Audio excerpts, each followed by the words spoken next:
ప్రభుత్వం మారిన తర్వాత ప్రాథమిక విద్య నుండి విశ్వవిద్యాలయం విద్య వరకు సమూలమైన మార్పులు తీసుకురావాలనే ఉద్దేశంతో గౌరవ ముఖ్యమంత్రి గారు విద్యా కమిషన్ ఏర్పాటు చేయడం జరిగింది. దానికి ఆకునూరు మురళి గారు చైర్మన్గా 3 సభ్యులతోని కమిటీ ఏర్పాటు చేసి నల్లగొండ జిల్లాలో కూడా భారత రాజ్యాంగం అమలులోకి వచ్చిన రోజున ఉపాధ్యాయుల, అధ్యాపకుల, విశ్వవిద్యాలయ ప్రజల, తల్లిదండ్రుల, విద్యార్థులతోటి అభిప్రాయాలు తీసుకోవటం జరిగింది. టీఎస్యూటీఎఫ్ నల్లగొండ జిల్లా కమిటీ నుంచి స్పష్టమైన ప్రతిపాదనలు సమర్పించడం జరిగింది. దాంట్లో ముఖ్యంగా ప్రాథమిక విద్యలో సమూలమైన మార్పులు రాకుండా విద్యా వ్యవస్థ మారుతుందనేది మనం ఆశించడం ఇబ్బందిగా ఉంది. అందుకోసమే నూతన విద్యా విధానం 2020ని దాంట్లో అంగన్వాడీలకు ఒక ప్రీ ప్రైమరీ పాఠశాలలు ప్రారంభించాలి, 3వ తరగతి వరకు నడపాలని నిర్ణయించడం జరిగింది. దాన్ని మేము టీఎస్యూటీఎఫ్గా పూర్తిగా వ్యతిరేకిస్తున్నాం. ప్రీ ప్రైమరీ నుంచి 5వ తరగతి వరకు ప్రాథమిక పాఠశాలలు ఈ ప్రభుత్వ బళ్ళల్లోనే నడవాలనేది, 6 నుంచి 10 ఇప్పుడు జూనియర్ కాలేజీలు ఉన్న కాడ ఇంటర్ అక్కడనే ఉంచి 10వ అవకాశం లేని కాడ 10+2 10+2 విద్యా విధానాన్ని కూడా ప్రవేశపెట్టాలనేది టీఎస్యూటీఎఫ్గా డిమాండ్ చేస్తున్నాం. అదేవిధంగా ప్రాథమిక విద్యలో ఇప్పుడున్న పద్ధతి 60 మంది వరకు 2 ఉపాధ్యాయులు, 90 మందికి 3, 120కి 4, 150కి 5 ఉపాధ్యాయులు, అది శాస్త్రీయంగా లేదు. కాబట్టి 75 మంది పిల్లలున్న కాడ తరగతికి ఒక ఉపాధ్యాయుడు ఉండాలి. ప్రాథమిక పాఠశాల హెడ్ మాస్టర్ పోస్ట్ అదనంగా ఉండాలి. చుట్టుపక్కల నుంచి యాప్టేషన్లో పిల్లలు లేని కాడి నుంచి అది మెర్జ్ చేసి వాళ్ళకు ట్రాన్స్పోర్ట్ ఎలవెంట్స్ ఇచ్చినట్లయితే, అదేవిధంగా అక్కడ కంప్యూటరు, తర్వాత ల్యాబ్స్, అన్ని రకాల సౌకర్యాలు ఆ ప్రాథమిక పాఠశాలనే కల్పిస్తే ఆ పాఠశాల నిలబడుతుందనేది కూడా టీఎస్యూటీఎఫ్గా భావించడం జరుగుతుంది. అదేవిధంగా ఉన్నత పాఠశాలకు తీసుకొస్తే 6 నుంచి 10వ తరగతి వరకు ఉన్న దాంట్లో 220 మంది పిల్లలుంటే ఒక సింగిల్ ప్యాటర్న్గా ప్రభుత్వం ఇచ్చింది. దానివల్ల 220 దాటితే 280 వరకు ఒక మ్యాథ్స్ పోస్టు, తర్వాత ఇంగ్లీష్ పోస్ట్, ఇట్లా ఒక పోస్ట్ కాకుండా శాస్త్రీయంగా ఒక సెక్షన్కు 30 ఒక తరగతి 30 మంది ఉండే విధంగా విద్యార్థుల్ని చూడాలి. అదనంగా ఉన్నట్లయితే ఇంకొక సెక్షన్గా భావించి 7 ఉపాధ్యాయులు ఇచ్చినట్లయితే ఉన్నత పాఠశాలలు కూడా, అదేవిధంగా 2 మీడియాలు ఉంటే 2 ప్యాటర్న్స్ టీచర్లను ఇచ్చినట్లయితే వ్యవస్థ మంచిగా ఉంటుంది. కాబట్టి ఆ విధంగా ముందుకు తీసుకుపోవాలనేది మన కమిషన్కు టీఎస్యూటీఎఫ్గా ప్రాతినిధ్యం చేయడం జరిగింది. అదేవిధంగా ఇంకొక ముఖ్యమైన విషయం, వంటలు ఇలా కోడిగుడ్డుకు వంట వాళ్ళకు 5 రూపాయలకు బిల్లు ఇస్తున్నారు, 3 కోడిగుడ్లు పెట్టమంటారు. అది దానివల్ల గ్రామాలలోకి పోతే 7 రూపాయలు 8 రూపాయలకు అమ్ముతున్నారు. మరి అది ఎప్పుడో బిల్లులు రావటం వల్ల అవి శాస్త్రీయంగా లేవు. కాబట్టి ఖచ్చితంగా వాళ్ళకు కూడా 7-8 రూపాయల చొప్పున కోడిగుడ్డు ధర పెంచాల్సిన అవసరం ఉన్నది. అదేవిధంగా మెను కూడా ఎప్పుడో పెంచిన ₹5.49 ఉన్నది, దాన్ని కూడా 10 రూపాయలుగా విద్యార్థులకు అందజేయాలనేది కూడా మేము ప్రాతినిధ్యం చేయటం జరిగింది. వారు స్పష్టంగా అడిగారు, ఇంగ్లీషు మీడియం పాఠశాలల మీద తల్లిదండ్రుల మోజు పెరుగుతుంది, దాని మీద మీ అభిప్రాయం ఏందని కూడా వారు అడిగారు. దాని మీద కూడా మేము స్పష్టంగా చెప్పినాం, ఖచ్చితంగా both media, Telugu medium, English medium ఏది చదువుతుంటే అది ఉండాలి. ప్రాథమిక విద్యలో అంతా నూతన విద్యా విధానంలో ఒక ప్రతిపాదన చేశారు, అంటే మన మాతృభాషలో విద్య ఉండాలని తెలియజేసారు. కానీ మాతృభాషలో విద్య సమాంతరంగా ఉండాలి. ఇవాళ ప్రాథమిక పాఠశాలలు ప్రైవేట్ స్కూల్కి పోతేనేమో 3 సంవత్సరాలు జైన్ 3 సంవత్సరాలు నిండగానే ఆ పిల్లల్ని పాఠశాలలో చేర్చుకుంటారు. మాకు మాత్రం 5 సంవత్సరాలు నిన్న తర్వాతనే మా పాఠశాలలో చేర్చుకుంటారు. ఇది అశాస్త్రీయంగా ఉన్నదనేది కూడా తెలియజేయటం జరిగింది. అదేవిధంగా ప్రతి పాఠశాలలో ల్యాబులు ఉండాలి, కంప్యూటర్లు ఉండాలి. ఇప్పుడు సెల్ ఫోను వాడకాన్ని కూడా నిషేధించాలనేది కూడా నిన్న చర్చ వచ్చింది. నిషేధించడం కరెక్టే, కానీ అన్ని పాఠశాలకు ల్యాబ్స్ ఇచ్చారు, ట్యాబ్స్ ఇచ్చి ఫ్రీ ఇంటర్నెట్ సౌకర్యాన్ని కూడా ఇచ్చినట్లయితే, సెల్ ఫోన్ కూడా తరగతి గదుల్లో నిషేధించినట్లయితే ఇంకా బాగుంటుంది అనేది కూడా మేము తెలియజేయటం జరిగింది. అనేక విషయాలు, మౌలిక వసతులు పాఠశాలలో కల్పించాలి, క్రీడాస్థలం ఉంచాలి, తర్వాత గ్రంథాలయ పుస్తకాలు ఉంచాలి. ఇవన్నీ స్పష్టంగా చైర్మన్ గారు అన్ని రకాల అభిప్రాయాలను చాలా శాస్త్రీయంగా విన్నారు. తప్పకుండా ఈ ప్రాథమిక విద్యారంగంలో మార్పు వస్తుందనేది మేము భావిస్తున్నాం. ఆ విధంగా వచ్చేదాని కొరకు మా సంఘం నుంచి కూడా రాష్ట్ర కమిటీ ఒక పూట మొత్తం కమిషన్ గారు మాతోటి డిస్కషన్ చేసింది. అదే దాంట్లో భాగంగా నిన్న కలెక్టరేట్లో జరిగిన అన్నిట్లలో కూడా మా సంఘం స్పష్టమైన అవకాశం ఇచ్చింది. దాన్ని అమలు చేయాలని మేము విద్యా కమిషన్ని ప్రభుత్వాన్ని కోరుతున్నాం. Thank you. నా పేరు ఎం రాజశేఖర్ రెడ్డి, టీఎస్యూటీఎఫ్ రాష్ట్ర కార్యదర్శిగా బాధ్యత వహిస్తూ ఉన్నాను. ఈ సమాజంలో ప్రజలందరికీ సమానమైన నాణ్యమైన విద్య ఉచితంగా అందించడం అనేది ప్రభుత్వ బాధ్యత. ప్రపంచంలోని ఇవాళ అన్ని దేశాలు విద్య వైద్యాన్ని ఉచితంగా అందిస్తున్నాయి. ముఖ్యంగా ఇవాళ పెట్టుబడిదారీ దేశాలు కూడా విద్యను ప్రజలందరికీ ఉచితంగా అందిస్తున్నది. ఆ క్రమాన్ని మనం చూస్తూ ఉన్నాం. ఈ దేశంలో అందరికీ సమానమైన నాణ్యమైన విద్య అందాలంటే అది ప్రభుత్వ రంగం ద్వారానే సాధ్యమవుతుంది. మిగతా అభివృద్ధి చెందిన దేశాలు కూడా విద్యని వాళ్ళ ప్రభుత్వ రంగంలో ఎందుకు ఉంచుతున్నాయి అంటే వాళ్ళకు తెలియక కాదు. వాళ్ళ విద్య ప్రభుత్వ రంగంలోనే ఉంటేనే ఆ దేశం అభివృద్ధి చెందుతుంది. విద్యలో అంతరాలు పోతేనే ఒక మంచి సమాజం రూపొందుతుంది.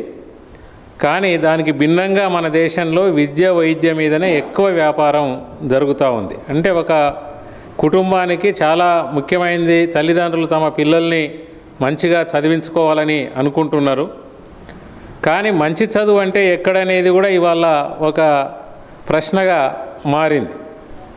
వాళ్ళ ప్రైవేటు రంగంలో అందే చదువు ఇవాళ మానవ విలువల స్థానంలో మార్కెట్ విలువలు తీసుకొచ్చి పెడతా ఉంది. భవిష్యత్తులో ఇది సమాజానికి పెను ప్రమాదంగా మారబోతూ ఉంది. అందుకే టీఎస్యూటీఎఫ్గా గతం నుండి కూడా ప్రభుత్వానికి ఈ తెలంగాణ రాష్ట్రంలో ప్రభుత్వ విద్యారంగాన్ని ఎట్లా బలోపేతం చేయొచ్చో వివిధ సందర్భాల్లో సూచనలు చేయడం జరిగింది. ప్రభుత్వానికి 2014లోనే డాక్యుమెంట్ కూడా ఇవ్వడం జరిగింది. ఇవాళ ఇదే మన దేశంలోనే కేరళ, ఢిల్లీ రాష్ట్రాలలో ఇవాళ ప్రభుత్వ విద్యారంగం బ్రహ్మాండంగా అమలవుతుంది. మంచిగా ఇవాళ 190% మందికి అక్కడ ప్రభుత్వ రంగంలోనే అందుతూ ఉంది. అదే రకంగా మన దగ్గర కూడా ఇవాళ ఉన్న ప్రభుత్వ పాఠశాలల్ని బలోపేతం చేసి ముఖ్యంగా ఇవాళ తల్లిదండ్రులు ఏం కోరుకుంటున్నారు దానికి అనుగుణంగా పాఠశాలలను మారిస్తే తప్పకుండా ఇవాళ మన పాఠశాలకు వచ్చే అవకాశం ఉంది. ఇప్పుడు విద్యా కమిషన్ను వేయాలి, ఈ ప్రభుత్వ విద్యారంగాన్ని దానికి తగిన చర్యలు తీసుకోవాలని టీఎస్యూటీఎఫ్గా గతం నుండి డిమాండ్ చేస్తూ ఉన్నాం. ఈ ప్రభుత్వం విద్యా కమిషన్ను వేసి ఈ గౌరవనీయులు ఆకునూరి మురళి గారిని దానికి చైర్మన్గా నియమించి కొంత ప్రయత్నం చేస్తున్నట్టుగా మేము గమనిస్తూ ఉన్నాం. మా సంఘం నుంచి కూడా సూచనలు చేయడం జరిగింది. వారు కూడా ఇవాళ ఫీల్డ్ స్థాయిలో, క్షేత్రస్థాయిలో ఈ మేధావి వర్గాన్ని, తల్లిదండ్రులను కూడా తెలుసుకొని ఏ విధంగా ఈ బళ్ళు ఎట్లా ఉంటే ప్రభుత్వ పాఠశాలకు పంపిస్తాం అనేది తల్లిదండ్రుల నుండి ఇవాళ తీసుకుంటా ఉన్నారు. అది హర్షించదగ్గ విషయం. ముఖ్యంగా ఇవాళ ప్రీ ప్రైమరీ అంటే ఎల్కేజీ, ఇప్పుడు ఇవాళ ప్రైవేటు పాఠశాలలు మనుగడ సాధించేది నర్సరీ నుంచి వాళ్ళు విద్యార్థులను తీసుకుంటున్నారు. దాని నుంచి ఎస్ఎస్సి వరకు ఒకే పాఠశాలలో చదివిస్తూ ఉన్నారు. కాబట్టి ఇవాళ మన దగ్గర ప్రభుత్వాలు, కేంద్ర ప్రభుత్వం 1, 2, 3 తరగతులను ఇవాళ అంగన్వాడీ కేంద్రాలకు అటాచ్ చేస్తామని చెప్తా ఉన్నారు. అలా చేస్తే పూర్తిగా ప్రభుత్వ రంగం మూత వేసినట్టుగానే భావించాల్సి వస్తుంది. అందుకే ఈ ప్రభుత్వ పాఠశాలలో ఇవాళ చిన్న చిన్న గ్రామాలను కొన్ని వదిలేసినా ఇవాళ కేంద్ర ప్రభుత్వం నుంచి వచ్చే విధులను వినియోగించుకొని రవాణా సౌకర్యాలను ఏర్పాటు చేసే అవకాశం ఉంది. పెద్ద పాఠశాలను ఏర్పాటు చేసి అన్ని సౌకర్యాలను కల్పించి కావాల్సిన ఉపాధ్యాయులను నియమించి పర్యవేక్షణ పెంచి ఇవాళ కలెక్టర్ స్థాయి, ఇలా ఢిల్లీలో కలెక్టర్ స్థాయి మంత్రి అధికారే ఇవాళ పాఠశాలను పర్యవేక్షణ చేస్తూ ఉన్నారు. కాబట్టి ఇక్కడ కూడా పాఠశాలల ఇప్పుడు 10 మంది, 5 మంది, 15 మంది ఉంటే దానివల్ల విద్యార్థులకు పీర్ గ్రూప్ లేక, వాళ్లకు సరైన సంఖ్య లేక విద్య 5 తరగతులకు 2 ఉపాధ్యాయులు చెప్తే విద్య వచ్చే అవకాశం లేదు. కాబట్టి అవసరమైతే ఎక్కడైతే ఒక పాఠశాలను అన్ని రంగాల్లో డెవలప్ చేసి చుట్టుముట్టున్న 1-2 గ్రామాలనైనా వాళ్ళను కూడా మెర్జ్ చేసి వాళ్ళకు కావాల్సినటువంటి రవాణా సౌకర్యం ప్రభుత్వమే కల్పిస్తే తల్లిదండ్రులు కూడా ఇవాళ ఎవరు కాదనరు. మనము కండ్ల ముందే చూస్తున్నాం, ప్రైవేటు పాఠశాలలకు 20-30 కిలోమీటర్ల దూరం కూడా పంపిస్తూ ఉన్నారు. కాబట్టి ప్రభుత్వం చిత్తశుద్ధితోని ఇవాళ ఉన్న ప్రభుత్వ పాఠశాలల్ని అన్ని సౌకర్యాలతోని వాళ్ళన్నిటికంటే ముఖ్యంగా కంప్యూటర్ విద్య, డిజిటల్ విద్య వాటిని కూడా ఏర్పాటు చేస్తే ఇవాళ కేరళ రాష్ట్రంలో కూడా మొత్తం డిజిటలైజ్ చేశారు అక్కడ ప్రభుత్వ పాఠశాల. ఆ రకంగా ఇక్కడ కూడా అన్ని సౌకర్యాలు కల్పిస్తే తప్పకుండా ఇవాళ మన ప్రభుత్వ పాఠశాలలు కలకలలాడతాయి. అన్నిటికీ మించి ఇవాళ సామాన్య ప్రజలు రోజు కష్టం చేసుకునే వాళ్ళు తమ ఆదాయంలో ఇవాళ అగ్రభాగం ఇవాళ పిల్లల చదువులకే పెడుతున్నటువంటి పరిస్థితి. ఆ కుటుంబాలు చాలా కునారిల్లుతూ ఉన్నాయి. ఈ విధంగా ప్రభుత్వ రంగం బలోపేతం చేస్తే వాళ్ళ యొక్క ఆదాయాలు పెరుగుతాయి, వాళ్ళు కుటుంబం మంచిగా జీవించే అవకాశం ఉంటుంది. అన్నిటికీ మించి విద్యార్థులకు మంచి విద్య అందే అవకాశం ఉంటుంది. అంటే ఈ సమాజానికి ఏ విద్య అవసరమో అది అందే అవకాశం ఉంటుంది. కాబట్టి టీఎస్యూటీఎఫ్గా మేము పూర్తి సహకారం అందించి ఈ ప్రభుత్వ పాఠశాలను బలోపేతం చేయడానికి ఇప్పటికే కృషి చేస్తూ ఉన్నాం. రాబోయే కాలంలో కూడా ఆ క్రమంలో ప్రభుత్వానికి పూర్తి సహకారాన్ని అందిస్తాం. నా పేరు వెంకులు, డీటెప్ జిల్లా ప్రధాన కార్యదర్శి, నల్గొండ. నిజంగా మొట్టమొదట ఐబీసీ వాళ్లకు అభినందనలు అండి.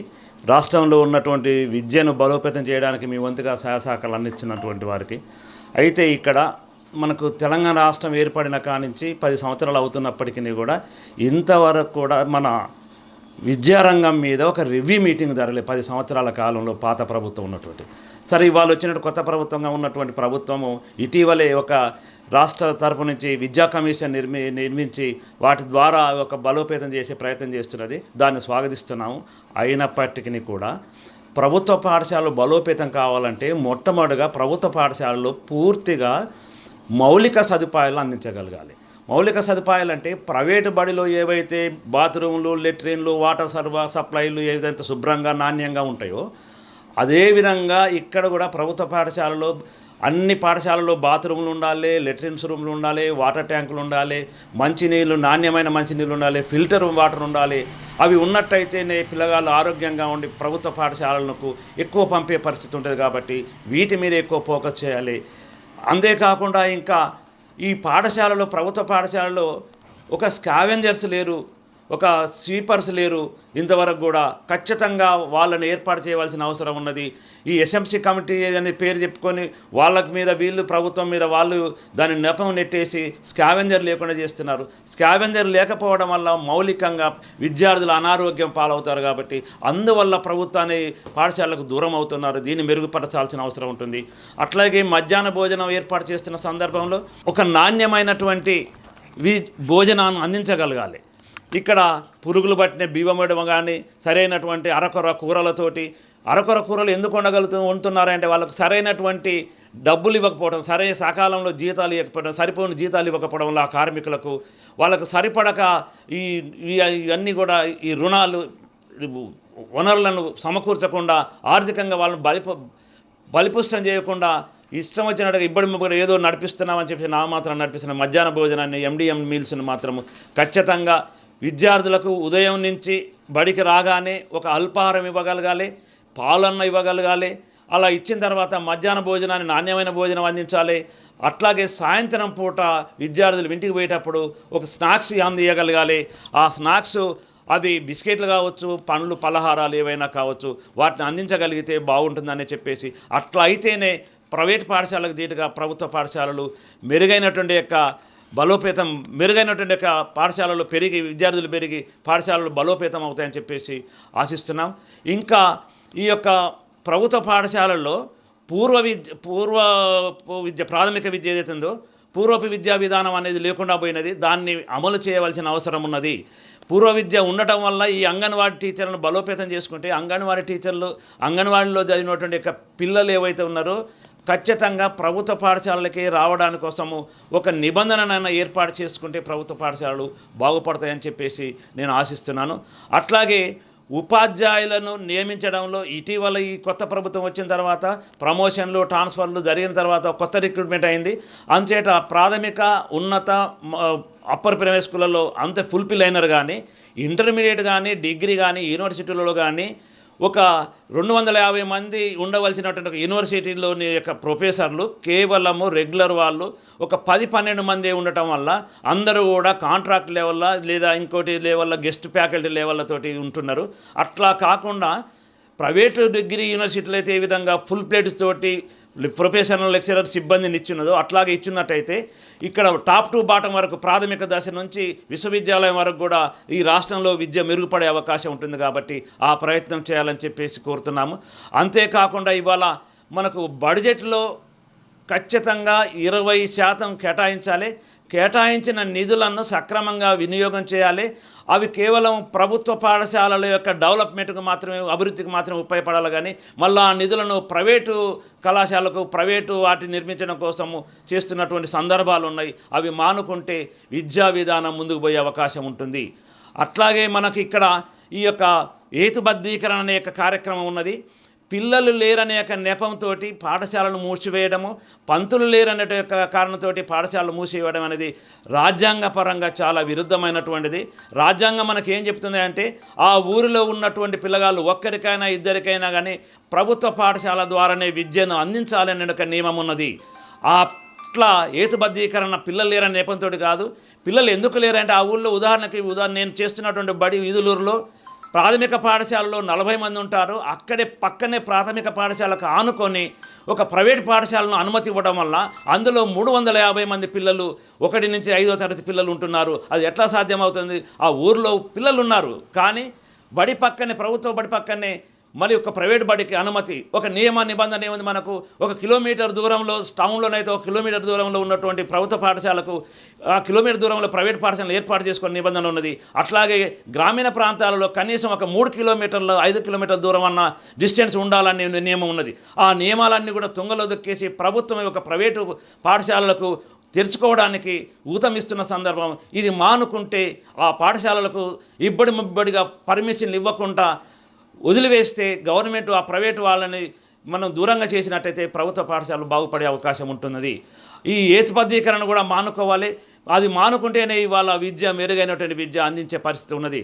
కాబట్టి ఈ సందర్భంగా మీ యొక్క ఐబీసీ ఛానల్ ద్వారా ప్రభుత్వానికి చేసే విన్నపం ఏమంటే ప్రభుత్వ పాఠశాలలను బలోపేతం చేయాలన్నా, విద్యారంగాన్ని బలోపేతం చేయాలన్నా సరైనటువంటి సహకారాలు అందించాలి. విద్యార్థులకు సరైనటువంటి యొక్క బట్టలు, దుస్తులను కూడా 2 కూడా ఇస్తున్నారు. కానీ ఆ 2 కూడా క్వాలిటీ లేనటువంటి యొక్క దుస్తులను ఇస్తున్నారు. ఆ క్వాలిటీ అనే నాణ్యమైనటువంటి దుస్తులను కూడా ఇచ్చినట్టయితే పిల్లవాళ్ళకు మంచిగా ఉంటుంది. కాబట్టి ఆ దిశలో సరైనటువంటి బడ్జెట్ని కేటాయించాలి, సరైనటువంటి మౌలిక వసతులను కల్పించాలని, సరైనటువంటి యొక్క మానిటరింగ్ కూడా ఉండాలి. మానిటర్ లేకపోవడం వల్ల ఇవాళ ప్రభుత్వ పాఠశాలలు పిల్లలకు దూరం అయిపోతున్నాయి. విద్యలో ఉదాహరణకి మనకు నల్గొండ జిల్లాలో 33 మండలాలు ఉంటే 33 మండలాలకు రెగ్యులర్ ఎంఈఓలు ఒక 6-5 మాత్రమే ఉన్నారు. మిగతా వాళ్ళందరూ కూడా హెడ్ మాస్టర్లుగా ఉన్నటువంటి వారికి ఎఫ్ఏసి ఇచ్చేసి ఇటు బడిని చూసుకోవాలి, ఆయన అటు ఆ మండలాన్ని చూసుకోవాల్సి వస్తుంది. మానిటరింగ్ సరిగా జరగట్లేదు. ఇంకా ముఖ్యంగా ఈ మానిటరింగ్ సక్రంగా జరగాలంటే మండలానికి ఒక 2 ఎంఈఓలను ఇచ్చినట్టయితే, ఒకరు వర్కింగ్ ఉంటారు, ఒకరు ఆఫీస్ సంబంధించినటువంటి అకాడమిక్ దాన్ని చూసుకున్నట్టు ఉంటారు, ఒకరేమో పాఠశాలను చూసుకున్నటువంటి వాళ్ళు ఉంటారు. ఆ దృష్టి కాక పెట్టినట్టయితే ప్రభుత్వ పాఠశాలలు పూర్తిగా బలోపేతం అయితే అని తెలియజేస్తూ ఈ అవకాశం ఇచ్చినటువంటి ఐబీసీ గారికి మళ్ళొక మారు ధన్యవాదాలు తెలియజేస్తూ ఉన్నాను. విద్యా వ్యవస్థలో ఉన్నటువంటి మౌలిక వసతులు చేకూర్చేటందుకు ప్రతి గవర్నమెంట్ ఉన్నత వ్యవస్థ అభివృద్ధి పరచాలంటే మాత్రం ప్రతి పాఠశాలలో ఉన్నతంగా ఆలోచించి మౌలిక వసతులు ఏర్పాటు చేయవలసిన బాధ్యత ప్రభుత్వాలదే ఉంటుంది. అయితే ఆ ప్రభుత్వం కూడా ఇప్పుడు చేస్తున్నాయి, ప్రతి దానికి చేస్తుంది. ఎందుకంటే ముందు విద్యకు ఎక్కువగా మన గవర్నమెంట్ విద్యా వ్యవస్థ ఎప్పుడు మనం ఉన్నటువంటి గౌరవనీయులు ఉన్నటువంటి ముఖ్యమంత్రి రేవంత్ రెడ్డి గారు ఇప్పుడు విద్యా వ్యవస్థకు మంచి బలోపేతం చేస్తున్నాడు. ఇప్పుడు ఎక్కడైతే టీచర్లు లేరో ఆ టీచర్ల నియామకం కూడా సార్ హయాంలోనే జరుగుతున్నది. ఇప్పటివరకు దాదాపు 400,000 మందిని టీచర్లని నియామకం చేసినాడు. సరే, ఇంకా కొంత కొద్ది వ్యవస్థ కూడా ఇప్పుడు 2008 డిఎస్సి వాళ్ళం కూడా ఇప్పుడు 2008 డిఎస్సి వాళ్ళం కూడా ఇప్పుడు నియామకం చేయడానికి సిద్ధంగా ఉన్నారు. కానీ అలా కాకుండా విద్యా వ్యవస్థను బలోపేతం చేసేందుకు కారణంగా చెప్పవలసిన మౌలిక వసతులు ఏంటంటే పాఠశాలలో కనీస వసతులు కల్పించడం, మూత్రశాలలు కానీ తరగతి గదులు కానీ. సో ఆ వసతులు కల్పించినట్లయితే విద్యా వ్యవస్థ అనేది ఎప్పుడు కూడా బాగుపడుతుంది, కంపల్సరీగా బాగుపడుతుంది. అదొక కారణము.